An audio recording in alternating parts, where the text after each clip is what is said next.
What's up, guys? So myself and most of y'all absolutely love the way that Chomper sits. Set of leveling keys, stuff in 35s. It looks amazing. It rides amazing. Honestly, it's the iconic GMT 800 combo. You really can't beat it. This body style is pretty small, and so 35s look big, and just overall, it is absolutely amazing. The perfect daily setup for sure. But I've always wanted to experience this truck on wides and honestly just lifted in general. But I've never wanted to cut it up, which this being a four-wheel drive truck, you do have to do in order to do a drop bracket lift. Unless you do something that is, I guess, typically gate kept by the truck community, which is bizarre to me, but I guess I get it because you don't want everybody else's truck looking like yours because yours looks different. Either way, today I ordered a bunch of parts. We're going to be experimenting, hopefully to prevail with this truck sitting very tall and looking incredible and allowing us to run a bunch of different wheel choices that we've never been able to in the past. So today we're going to be installing a 4.5-inch spindle from a GMT 900 paired with new tie rods, new hub assemblies, the whole nine. So hopefully I've dug up enough research to do this correctly, and I'm sure there's plenty of guys that I could have reached out to get the exact answers that I needed. But either way, I think I've got it covered. Chomper is about to make a complete transformation, and hopefully by the end of this video, she's going to be towering over these 35s. Let's get it in the shop. Let's check out the parts. Let's get installing.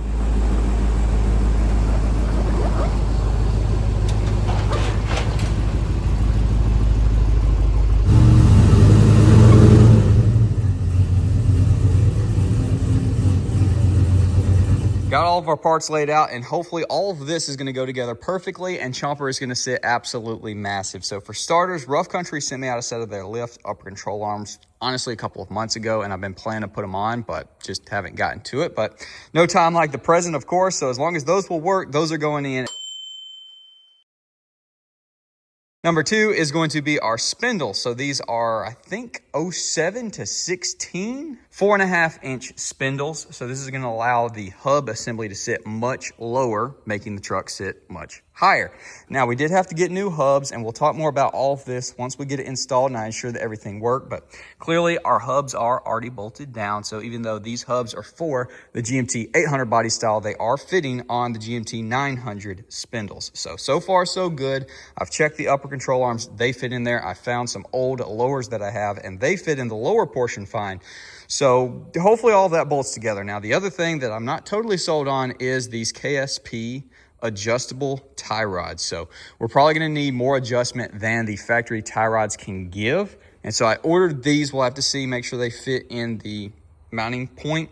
Hopefully they do. I guess for starters, let's, before we jack it up, get a measurement just to see how much we end up raising this thing if all goes good.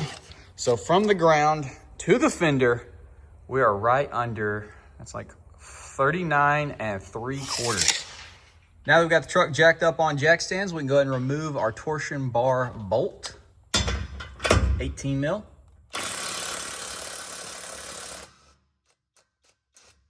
Let's go ahead and take our ABS wires and our brake lines free. Just unclip all these guys, and you can even unplug it up here. Grab you a 10 mil.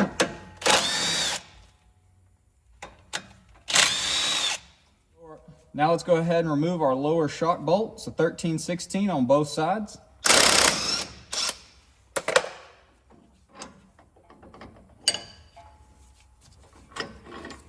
Now we need to go ahead and remove our axle cap. I don't know where the cap for this flathead went, but we're just going to try to hammer it anyways.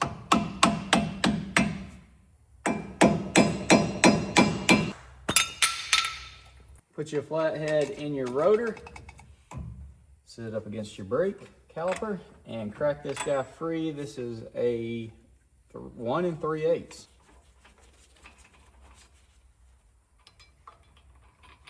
Now we got 6 15 mils. I can drop this guy down, and hopefully our skid plate isn't gonna hit, but it might. Looks like it might. Let's see. We're gonna have to tap our axle on the back side.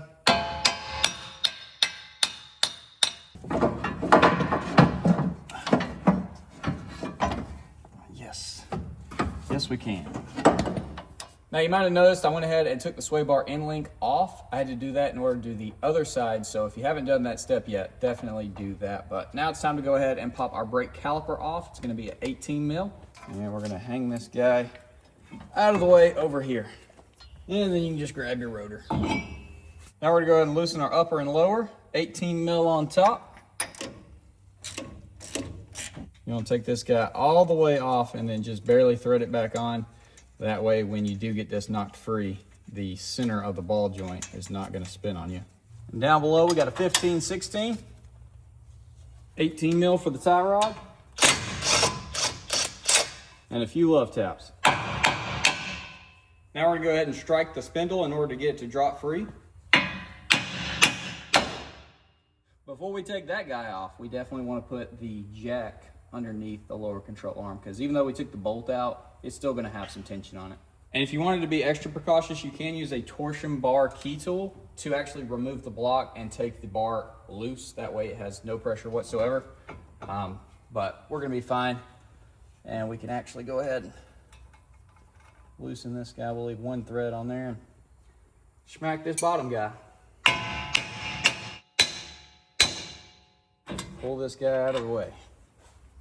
Now, unfortunately, we can't use the rough country upper control arms due to clearance issues, so we are going to be reusing our factory ones. We're going to raise this up all the way and then tighten it back down so it stays in place, because we are going to have to remove our bump stop.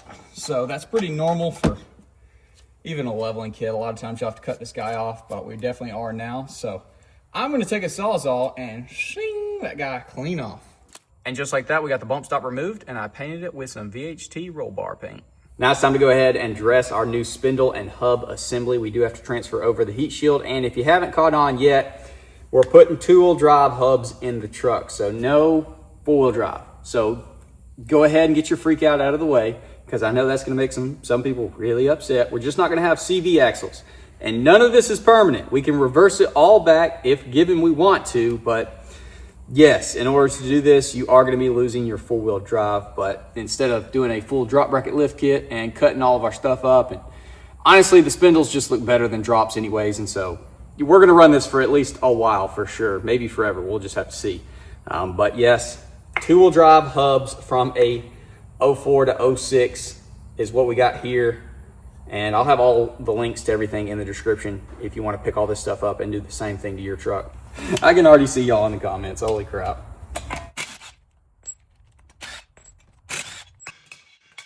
So let's lift this guy up, set it aside. We're going to be putting our heat shield on the exact same way, or dust shield, not heat shield. I guess it works as both. So run your cable back through here, just like that. Get that thing out of the way. Line her up like so, and then sit your spindle on it. You can see, I don't know why I brain farted, the dramatic difference between them. So where you mounted your lower before, way down below where the CV is, it's now way up high in the middle, and then you got the long neck to compensate for that. So yeah, it's gonna sit a lot taller.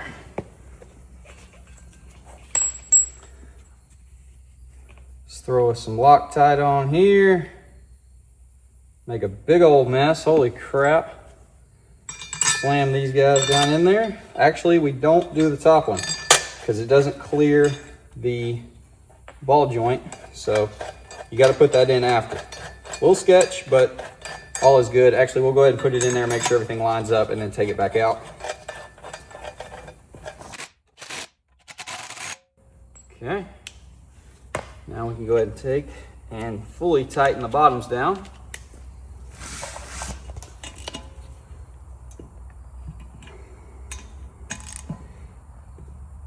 And then remove the upper.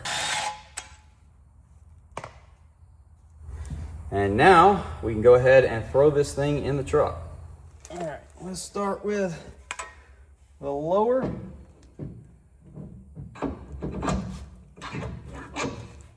Get that nut started.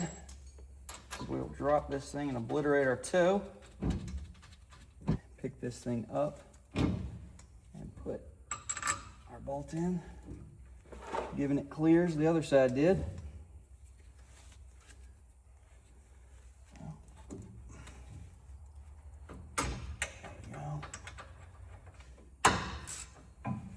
And now let's torque this guy down. All right. Put our upper in. So we're not doing the brake line the same way that it was. We're gonna go under. That way we have the most clearance for it so that we don't put it in any kind of bind. You can run it either way. Doesn't really matter as long as it's out of the way from anything potentially gonna snag it. And I'm just choosing to go under instead of over. So we're good there. And I am gonna go ahead and, for the time being, throw our factory tie rod in there. Keep her in place. We will have to swap those or do a ton of adjusting. We'll have to see. If these will work, then we'll keep them. If they won't, then we'll try the other ones and just see how it goes. Let's see if our bottom's gonna spin or if it'll tighten. Good, it's not spinning. She's free spinning because why wouldn't she? So we're gonna have to put some vice grips on the bottom. Hopefully that'll hold. It did, and now we can go ahead and tighten it down.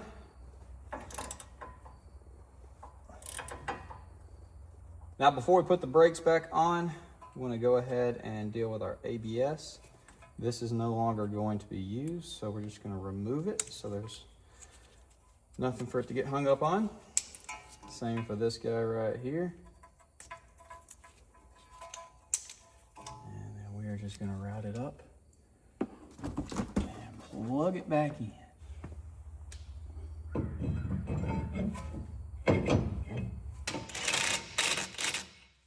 Now we can throw the caliper back on, and we did get new bolts for it with the spindles.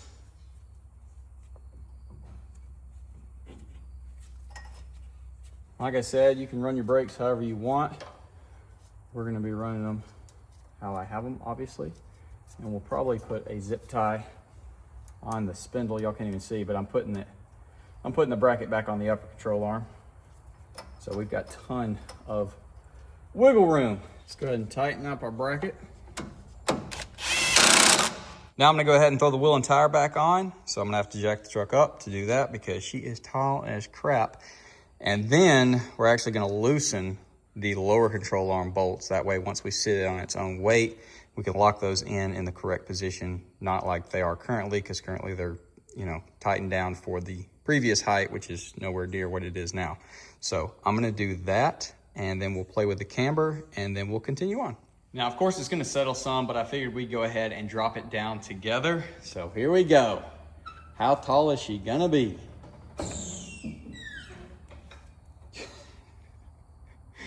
Tall, holy crap. All right, boys, well, I got a couple updates for y'all. So we were not able to use the KSP tie rods that I got because those were for 1500s, and so they're the same size that the factory ones are, and the spindles are larger. The hole for the spindle is actually larger.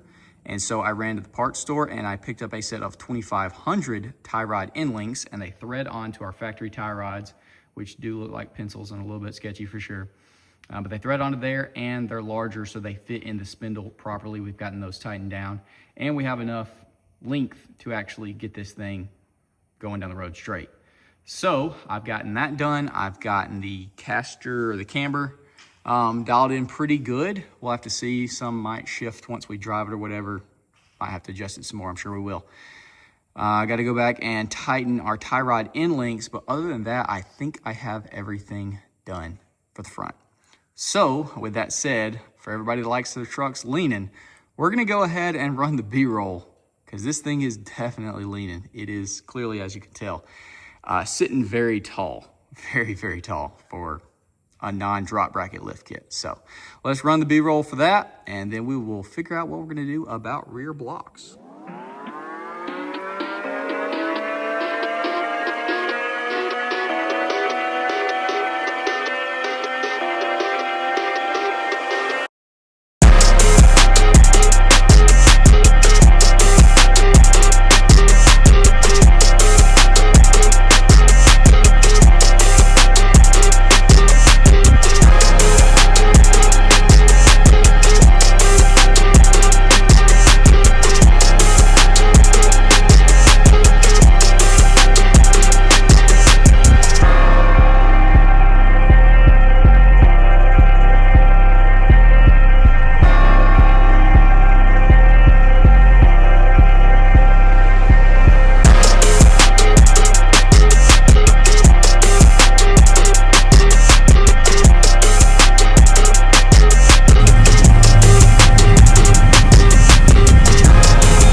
All right, guys, well, here she is, laid back for sure. As you can tell, raised up the front, an absolute ton. I'll throw it up on screen what the ground of the fender is now. She's freaking massive, and it looks crazy because there is so much ground clearance.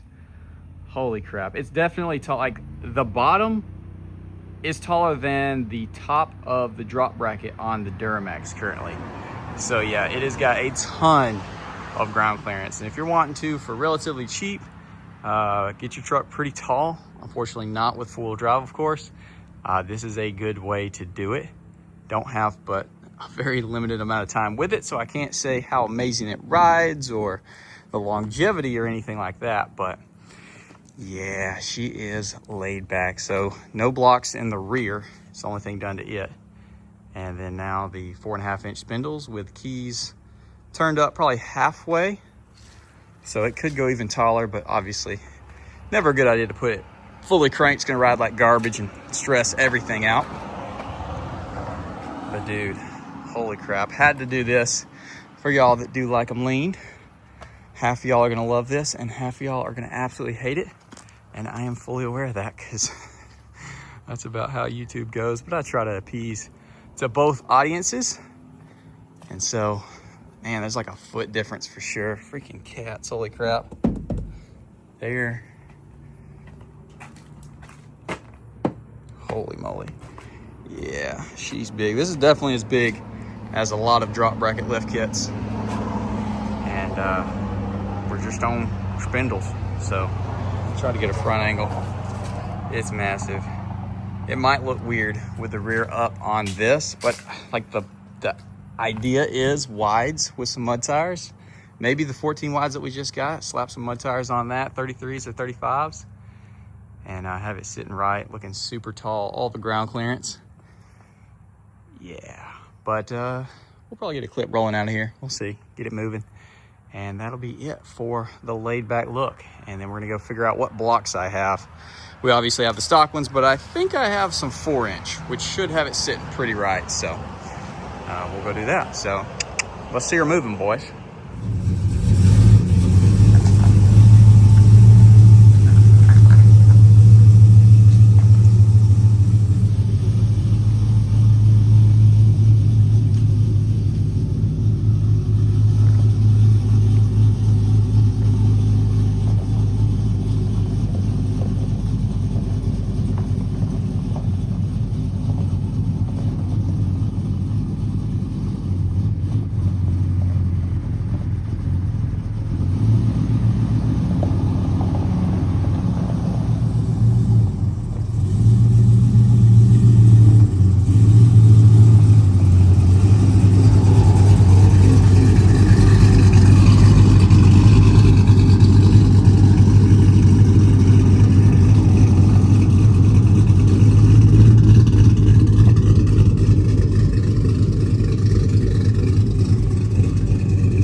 Yeah, it looks pretty nasty, ain't gonna lie.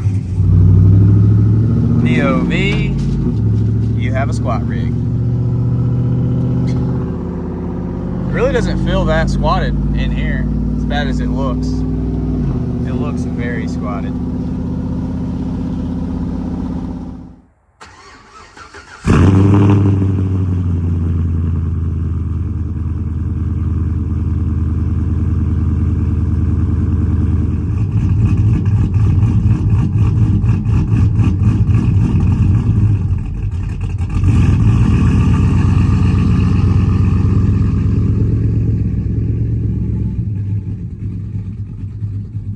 Now that we've had our fun with it leaning, I think it's about time we threw some blocks in this thing. So I've got quite a few stashed away. I'm gonna have to dig through and see what I can find. I know these were for the OBS, probably 4-inch, 5-inch blocks. I'm not sure. I don't even know if they're gonna fit. We're just gonna have to see if the pins line up and everything looks good, but we're gonna start by just jagging this thing up.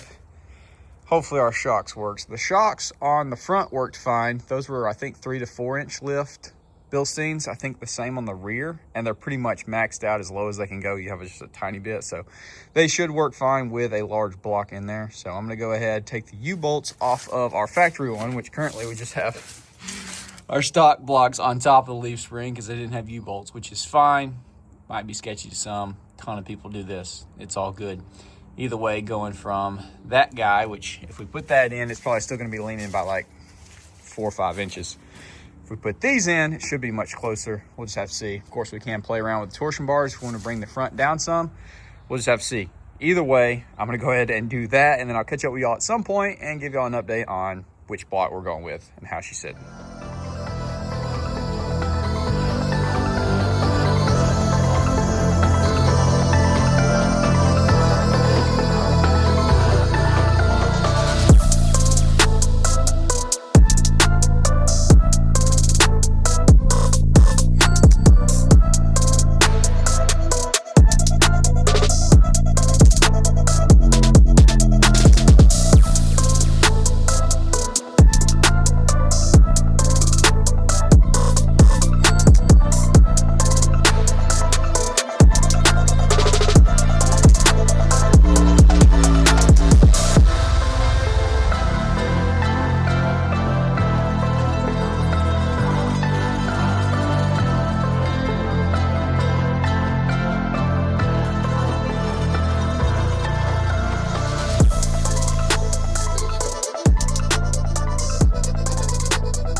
All right, guys, well, here she is. I know the wind is going to be wrecking y'all, so I do apologize for that in advance. But holy crap, Chomper is sitting tall. Now, I know some people are going to love this, and some people are going to hate it, just like before when it was squatted. It looks a little awkward in the back just because, you know, no poke. I think this thing's sitting on a set, probably our 14 wides and some 33s, maybe 35s, probably 33s, and then just drop it down a little bit. However, we'll clear fully, but yet not overly tall. I don't know. I'm tickled with it, dude. It looks really freaking good. And like I said, sitting tall for sure. Holy crap at all the smudge marks right there. Definitely got some camber. We got the whole alignment needs to be properly done for sure. But what do y'all think, dude? Chomper sitting tall, first time ever. We've had so many different setups on the truck, but it's pretty much always been the same leveling kit, or you know, like the keys have been the same. Holy crap, I know the wind's bad. So I wanted to try this, even though it did cost us our CV axles, which I know is not going to make some people happy. But it's really the only way to do it if, you know, you don't want to put Ford keys in it and explode your axles anyway, or I guess put a proper drop bracket lift on it, which maybe we'll do in the future. I don't know. Dude, yes, it looks so good because it's got all the ground clearance. Literally the front cross member is higher than the Duramax's, which is crazy. Definitely doesn't look as dramatic now because it's not leaning back. You can, like, you don't see quite as much because it tilted forward, so you see more of the bumper rather than the whole front end underneath. But it's sitting right. So in the rear, I ended up putting those blocks on top of our factory ones. So that's the current setup. We'll probably remove the factory ones when we put the 14 wides on, and y'all drop some tire recommendations as well. If we go with the 14 wides, what tires should we put on there to be like the most aggressive, good look? Let me know, but we might remove the factory ones and drop it down that amount, and we'll adjust the front, of course. Now, one thing that I did want to mention, as you see right there, if you have smaller than 24-inch wheels or non-factory upper control arms that are taller, you're not going to be able to run your wheels without spacers. If you have stock offset, you're definitely going to have to run probably like a 2-inch spacer, at least an inch, to push it out far enough to clear. Now, I think once we do the 14 wides, that should clear it to where we don't have any issues. But obviously, if we had a smaller wheel, we'd be getting into that guy, and that's why I couldn't use the rough country ones. So that is definitely a negative. I'm trying to think of anything else worth mentioning. I guess I could show you all the angles for those that are curious. There they are. Not the worst thing in the world, definitely. Not the best either, but dang, why is that thing so rusty? Shocks worked perfect on the front and the back. And I'll have everything linked in the description if you want to do this exact thing to your truck. It's doable for sure. You just probably gonna get stuck if you ever do any digs. So we'll see. Chomper doesn't usually get that much full drive unless we're, you know, having a little mud fun or backing it into the big side of the shop. We're gonna have to get some gravel finally. I gotta go try to get the freaking, whatever they're called, figured out so I can actually get power out there. Anyways, depressing story for another day. That's her, boys. So we have now seen her leveled with a little lean, lifted in the front with a lot of lean, and now pretty much as level as I'll ever have a truck. It's maybe a smidge lower in the rear currently, which if this bothers you, I don't know what to tell you. That's wild if you think this is squatted or something, but I think with offset, it will look absolutely glorious. So I'm not gonna punish y'all with the wind anymore because y'all probably can't even hear what I'm saying. The cows are screaming. That's it, boys. So drop a comment, leave a like, subscribe if you're new, ring that bell notification, and I will see y'all boys in the next video.